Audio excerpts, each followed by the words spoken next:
আসসালামু আলাইকুম। সংবাদে আপনাদের সবাইকে স্বাগত জানাচ্ছি। আমি ফিরোজ তোহা। শুরুতেই আরবে কেবলস সংবাদ শিরোনাম। বাংলাদেশের সর্বশেষ গুরুত্বপূর্ণ আপডেট সংবাদে আপনাকে স্বাগত। শুরুতেই সংবাদ শিরোনাম, পরে বিস্তারিত। প্রথমেই জানাবো, লোডশেডিংয়ের প্রতিবাদ কর্মসূচি, থানা ও পুলিশ পুরানো বলা ভাইরাল, সমন্বয়ক মাহাদি সহ গ্রেপ্তার ৩। বৈষম্যবিরোধী ছাত্র আন্দোলনের হবিগঞ্জ জেলা শাখার সদস্য সচিব মাহাদি হাসানকে গ্রেপ্তার করেছে পুলিশের সদস্যরা। এরপর জানাবো, ৬৯০ বন্দী এখনও পলাতক, তথ্য নেই ১৬৬ জনের, বললেন কারা মহাপরিদর্শক। জুলাই গণঅভ্যুত্থানের পর দেশের কয়েকটি কারাগার ভেঙে পালিয়ে যা ৬৯০ জন বন্দী এখনও পলাতক বলে জানিয়েছেন কারা মহাপরিদর্শক IG prison brigadier general Syed Mohammad Motahar Hossain. তিনি বলেন, তাদের মধ্যে ১৬৬ বন্দীর তথ্য খুঁজে পাচ্ছে না কারা কর্তৃপক্ষ। এদিকে দেশের সব সমুদ্র বন্দরে ৩ নম্বর মহাবিপদ সংকেত। মৌসুমি নিম্নচাপের প্রভাবে দেশের সব সমুদ্র বন্দরে ৩ নম্বর স্থানীয় সতর্ক সংকেত দেখাতে বলছে আবহাওয়া অধিদপ্তর। একই সঙ্গে উত্তর বঙ্গোপসাগরে অবস্থানরত মাছ ধরা নৌকা এবং ট্রলারগুলোকে পরবর্তী নির্দেশ না দেওয়া পর্যন্ত সতর্কতার সঙ্গে উপকূলের কাছাকাছি থেকে চলাচল করতে বলা হয়েছে। এবারে জানাবো, ব্রাহ্মণবাড়িয়ার কেল্লাবাবার মাজারে দান বাক্সে মিলল ১২ বস্তা টাকা। ব্রাহ্মণবাড়িয়ার আখাউড়ার খড়মপুর শাহ সৈয়দ মোহাম্মদ গেসুদারাজ রাদিয়াল্লাহু ওরফে কেল্লাবাবার মাজারে ৪টি দান বাক্স খুলে এবার মিলেছে কোটি টাকার বেশি। দীর্ঘ প্রায় ১৯.৫ ঘণ্টা ধরে গণনা শেষে ৪ দান বক্স থেকে মোট ১,৩,৩৫,১ টাকা পাওয়া গেছে। পাশাপাশি মিলেছে বিভিন্ন দেশের বৈদেশিক মুদ্রা ও স্বর্ণালংকার। এদিকে শেয়ার বাজারে ফের ঢালাও দরপতন।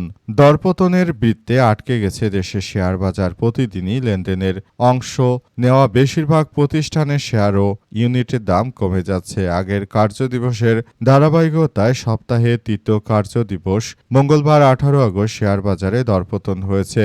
এরই মধ্যে টানা ৫ কার্যদিবস দরপতন বৃত্তে থাকলেও শেয়ার বাজার এদিন প্রধান শেয়ার বাজার ঢাকা স্টক এক্সচেঞ্জ বা ডিএসসি এবং অন্যান্য শেয়ার বাজার চট্টগ্রাম স্টক এক্সচেঞ্জ বা সিএসসির ভালোমন্দ সব খাতেই ঢালাও দরপতন হয়েছে। ফলে দাম কমার তালিকায় বেশি প্রতিষ্ঠান থাকার পাশাপাশি কমেছে মূল্যসূচক। ঢালাও দরপতনের মধ্যে ডিএসসিতে লেনদেনের পরিমাণ সামান্য বেড়েছে। এবং সর্বশেষ জানাবো, পাকিস্তানের নিরাপত্তা বাহিনীর অভিযানে ৯ সন্ত্রাসী নিহত। পাকিস্তানের বেলুচিস্তান এর বিভিন্ন জায়গায় পাকিস্তান সেনাবাহিনীর সদস্যরা অভিযান চালিয়েছে। এতে পাকিস্তানের বেলুচিস্তান প্রদেশে অন্তত ৯ জন সন্ত্রাসী নিহত হওয়ার খবর পাওয়া গেছে। এই ঘটনায় এখন বেলুচ লিবারেশন সন্ত্রাসী আর্মিকে শেষ করে দিচ্ছে পাকিস্তান সেনাবাহিনী। আজ আন্তঃবাহিনী জনসংযোগ পরিদপ্তর বা আইএসপিআর এর পক্ষ থেকে সব তথ্য নিশ্চিত করা হয়েছে। প্রিয় দর্শক, এতক্ষণ শুনছিলেন সংবাদ শিরোনাম, এবারে বিস্তারিত। তবে তার আগে বন্ধুরা, অনুরোধ থাকবে এই সংবাদটিতে একটি লাইক দিন। এই চ্যানেলে আপনি নতুন হয়ে থাকলে আমাদের সংবাদটি দেখতে দেখতে চ্যানেলটি সাবস্ক্রাইব করে রাখুন। কমেন্ট করে বন্ধুরা আপনার মূল্যবান মতামত জানিয়ে দিন আপনি বিশ্বের কোন দেশ থেকে বা বাংলাদেশের কোন স্থান থেকে আমাদের সংবাদটি দেখছেন এবং শুনছেন। আর বন্ধুরা, সংবাদটি আপনার সোশ্যাল মিডিয়া ফেসবুকে শেয়ার করে বন্ধুদেরও দেখার সুযোগ করে দিন।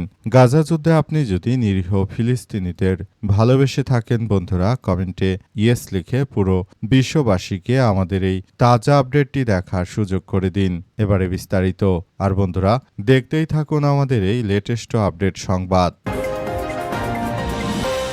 থানা পুলিশ পুরানো বলা ভাইরাল সমন্বয়ক মেহেদী সহ গ্রেপ্তার ৩ জন। লোডশেডিংয়ের প্রতিবাদ করায় এবার এক বড় সমন্বয়ককে আটক করা হয়েছে। এই ঘটনা এখন পরিস্থিতি থমথমে অবস্থা বিরাজ করছে। অনেকেই আসলে বলাবলি করতে শুরু করেছে যে এই ধরনের ঘটনাগুলো যে বা যারা শুরু করেছে তাদেরকে কোনোভাবেই ছাড় দেওয়া হবে না। বিষয়গুলো আমাদের সবার জন্য খুবই দুঃখজনক এক ব্যাপার হয়ে দাঁড়িয়েছে। অবস্থা চলতে থাকলে ভবিষ্যতে আরও দেশ খারাপের দিকে চলে যেতে বাধ্য। অবস্থায় সবাইকে আরও বেশি সজাগ ও সতর্ক অবস্থানে থাকতে হবে। দেশ জুড়ে যে ধরনের অনাকাঙ্ক্ষিত ঘটনাগুলো ঘটছে সেখান থেকে আসলে এই মুহূর্তে আমাদেরকে বেরিয়ে আসতে হবে। তাছাড়া আর কোনো বিকল্প উপায় থাকবে না। দেশ জুড়ে যে ধরনের অনাকাঙ্ক্ষিত ঘটনাগুলো ঘটছে সেগুলো আসলে আমাদের সবার জন্য খুবই দুঃখজনক এক ব্যাপার হয়ে দাঁড়িয়েছে। এ অবস্থা যদি চলতে থাকে তাহলে ভবিষ্যতে আমরা আরও এক ভয়াবহ বিপর্যয়কর অধ্যায়ের মধ্যে চলে যাব। এখান থেকে আমাদেরকে বেরিয়ে আসতে হবে। পুরো বিষয়গুলোকে খুবই দুঃখজনক করে দেয়া হয়েছে। সেখান থেকে আমাদের সবাইকে যার যার জায়গা থেকে তারপর বেরিয়ে আসতে হবে। তাছাড়া আর কোনো বিকল্প পদ্ধতি থাকবে না। দেশে যেভাবে এই সরকার ক্ষমতা আসার পর শেখ হাসিনার মতো কথা বলে গ্রেপ্তারে যে সংস্কৃতি শুরু করেছে, এটার আসলে শেষ কোথায়? বিএনপি কি এভাবেই এগিয়ে যাবে নাকি রাষ্ট্র কাঠামোকে তারা আবারও ধ্বংসের দিকে ঠেলে দেবে? ৬৯০ বন্দী এখনও পলাতক, তথ্য নেই ১৬৬ জনের, বলল কারা মহাপরিদর্শক। কারা মহাপরিদর্শকের পক্ষ থেকে জানানো হয়েছে, শেখ হাসিনা যখন দেশ ছেড়ে পালিয়ে গেল তখন আমরা তার আগেই নরসিংদীর কারাগার থেকে যে জঙ্গিরা পালিয়ে গেছে তাদের অধিকাংশেরই আর কোনো খোঁজ পাওয়া যাচ্ছে না। মূলত এসব জঙ্গিদেরকে আটক করার ব্যাপারে সরকার অনেক বেশি সতর্ক অবস্থানে রয়েছে। বর্তমান সময়ে সরকার এই বন্দীদেরকে আবারও আটক করতে চায়, কিন্তু দেখা যাচ্ছে যে তাদেরকে আসলে পাওয়া যাচ্ছে না। এটি যদি চলতে থাকে তাহলে ভবিষ্যতে আরও এক ভয়াবহ বিপর্যয়কর পরিস্থিতি অপেক্ষা করছে আমাদের জন্য। এই মুহূর্তে আমরা আরও মনে করি এটি আমাদের সবার জন্য খুবই দুঃখজনক ব্যাপার। এ অবস্থায় সবাইকে আরও বেশি সতর্ক অবস্থানে থাকতে হবে। দেশটাকে একটি ভালো অবস্থানে নিয়ে যেতে হলে অবশ্যই দেশটাকে একটি ভালো কার্যক্রমের মধ্য দিয়ে এগিয়ে নিতে হবে, কিন্তু বর্তমান সময়ে সেটি আসলে আমাদের জন্য খুবই দুঃস্বপ্ন হয়ে দাঁড়িয়েছে। কারণ বর্তমান সময়ে শেখ হাসিনার সময়ের মতো জেল হাজত থেকে মানুষ পালিয়ে গেলেও মূলত বর্তমান সময় দেখা যাচ্ছে যে সারা দেশে এখানে ওখানে মানুষ মরছে, তীব্র লোডশেডিং সহ নানা সমস্যা। তারপরে সমস্যা কবে সমাধান হবে?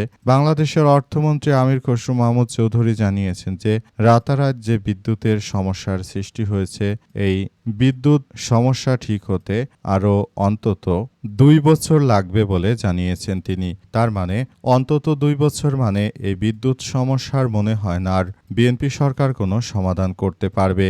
এটি আসলে বর্তমানে খুবই এক দুঃখজনক ব্যাপার হয়ে দাঁড়িয়েছে। দেশের সব সমুদ্র বন্দরে ৩ নম্বর সতর্ক সংকেত। মৌসুমি নিম্নচাপের প্রভাবে দেশের সব সমুদ্র বন্দরে ৩ নম্বর স্থানীয় সতর্ক সংকেত দেখাতে বলেছে আবহাওয়া অধিদপ্তর। আজ আবহাওয়া অধিদপ্তরের পক্ষ থেকে এমন কথা নিশ্চিত করা হয়েছে। সেখানে আসলে বোঝা গেছে যে পুরো পরিস্থিতি এখন খুবই খারাপের দিকে চলে যাচ্ছে। দেশজুড়ে যে ধরনের সমস্যার সৃষ্টি হচ্ছে মৌসুমি বায়ুর প্রভাবে, সেটি আসলে দেশের জন্য খুবই খারাপ কিছু বয়ে আনছে। মৌসুমি বায়ুর প্রভাবে আরও সবাইকে এই মুহূর্তে খুবই দুঃখজনকভাবে আবহাওয়ার বিষয়টি বলতে হচ্ছে। এটা চলতে থাকলে ভবিষ্যতে এই আবহাওয়া আরও খারাপের দিকে চলে যাচ্ছে, সেজন্য সবাইকে সতর্কতামূলক অবস্থানে থাকার জন্য বলা হয়েছে। পাশাপাশি উপকূল সংলগ্ন উত্তর পশ্চিম বঙ্গোপসাগরে অবস্থানরত মৌসুমি বায়ুচাপটি আরও পশ্চিম ও উত্তর পশ্চিম দিকে অগ্রসর হয়ে বর্তমান ভারতের ঝাড়খণ্ডের পাশাপাশি বিভিন্ন এলাকায় সেটি অবস্থান করতে পারে। এই অবস্থায় সবাইকে আরও বেশি সতর্ক থাকার কথা বলা হচ্ছে। ব্রাহ্মণবাড়িয়ায় কেল্লা বাবার মাজারে দান বাক্সে মিলল 12 বস্তা টাকা। ব্রাহ্মণবাড়িয়া আখাউড়ার খরমপুর শাহ সৈয়দ আহমদ গেসুদারাজ রাদিয়াল্লাহু তাআলা ওরফে কেল্লা বাবার মাজারে 4টি দান বক্সে খুলে মিলেছে 12 বস্তার বেশি টাকা। সেই টাকাগুলো গণনা করা হচ্ছে। এত বিপুল পরিমাণ টাকা মানুষ দিয়েছে যে সেগুলো আসলে খুবই অনেকগুলো টাকা সেখানে আসলে দেখা যাচ্ছে। এত বিপুল পরিমাণ টাকা সেখানে দেখা যাচ্ছে এবং এজন্য সেখানে টাকা গণনার জন্য অনেক মানুষকে বসিয়ে দেওয়া হয়েছে। মাজারের ইতিহাসে এবারই প্রথমবার দানবক্স থেকে কোটি টাকার বেশি অর্থ পাওয়া গেল। গণনা শেষে পাওয়া অর্থের পরিমাণ দাঁড়িয়েছে ১,৩,৩৫১ টাকা। আর গণনা শেষে পাওয়া নগদ অর্থ মঙ্গলবার সোনালী ব্যাংক লিমিটেডে জমা দেওয়া হয়েছে। দেশব্যাপী যে ধরনের কার্যক্রম চলছে তাতে যে টাকাগুলো এখন পাওয়া যাচ্ছে সেগুলো যথাযথভাবে সবকিছু আসলে